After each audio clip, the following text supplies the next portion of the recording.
Today is the 13th day of Elul, almost halfway through the month, and we are uncovering our areas of vulnerability like peeling the layers of an onion. Our communal isolation as a result of the pandemic has made this period of contemplation pinch even more. And for those who live alone and are in a pod of one like me, it is very challenging and daunting. However, with today's technological marvels, we've been able to come together virtually, to come closer to doing the things we used to love doing before. We're planning beautiful high holiday services that will be in different dimensions of virtuality that I think will enhance the experience. So let's face it, we haven't had to be completely isolated.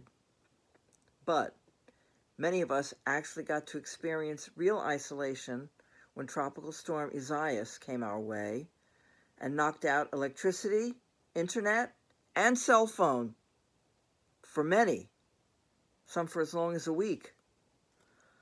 I experienced complete disconnection from life as I knew it for a period of 4 hours. I was one of the lucky ones, I think.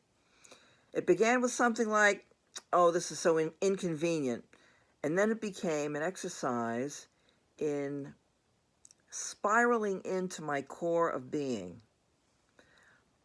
I feel so fortunate that music has always been the supreme comfort in my life, always there for me in good times and bad.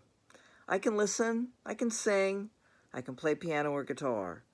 So I pulled out the Chopin nocturnes and started going through the ones I knew, going back to the time in my early teens when I was first learning them, going back to a time in my life full of optimism and hope and feelings that anything was possible, going back to when the things that I ultimately became were still in their endosperm stage, dormant, like a coiled spring, full of potential energy.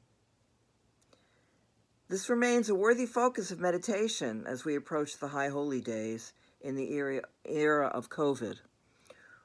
Although human nature, and indeed Jewish nature, is to be in community, and we learn and we teach together, periods of isolation are inevitable on the road of life.